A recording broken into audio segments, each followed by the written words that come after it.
Hey everybody, it's Cassidy and welcome back to another episode of Saturdays with Cassidy.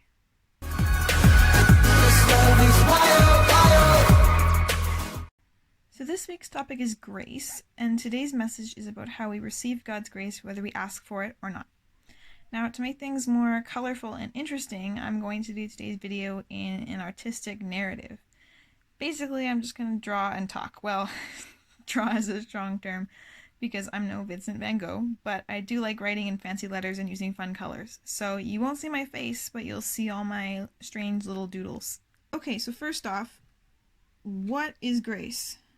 People are always saying, oh, you're filled with His grace, or His grace is enough, or you've been saved by grace. But what is grace? The Christian dictionary definition of grace is the free and unmerited favor of God as manifested in the salvation of sinners and the bestowal of blessings. So let me just say that one more time. It's the free and unmerited favor of God as manifested in the salvation of sinners and the bestowal of blessings.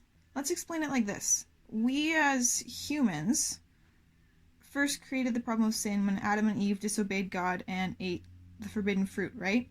Many people consider that the world's first sin. So, sin is a problem that we created, but God decided to save us because of His love for us. So out of mercy, God sends His one and only Son, Jesus Christ, to earth to die for us.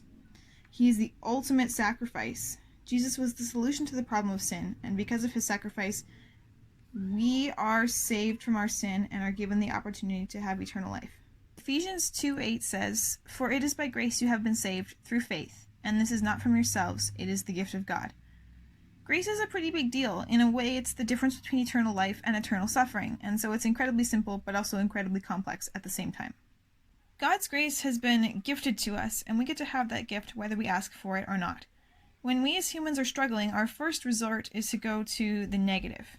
We worry, we get angry, we seek revenge, and we forget about the most important thing.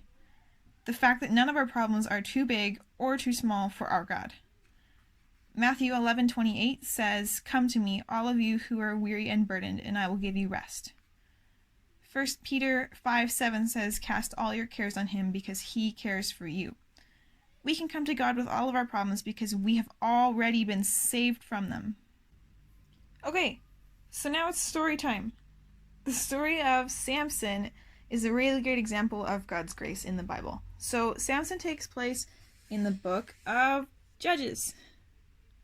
In the book of Judges, the Israelites have gotten themselves into a cycle of deliberately disobeying God, which resulted in God sending different nations to oppress them. In this case, it was the Philistines. And then the Israelites cry out for help because they get oppressed, and then God sends a hero to free them. And then the cycle repeats itself over and over and over again. Samson was one of those heroes, as unlikely as that may have seemed. Samson was a rule breaker. He was spoiled and rash, and he went so far as to pursue love with Delilah. We all know how the story goes. Samson is the Superman of the Bible and has been gifted with superhuman strength. Delilah tempts Samson and learns that his long hair is the secret to his strength, and then she gets paid off to cut it. Samson had a self-sufficient attitude. He thought that he didn't need God, that he could do everything himself, and so when Samson lost his hair, he also fell from grace. Samson was supposed to be Israel's next hero, chosen by God before he was even born to rescue Israel from the Philistines. Samson's macho attitude cost him big time. His loss of hair meant his loss of strength, and so he got captured by the Philistine leaders, who had a plan to use Samson for a night of entertainment. Samson gets chained to the temple. He cries out to God and he begs for help.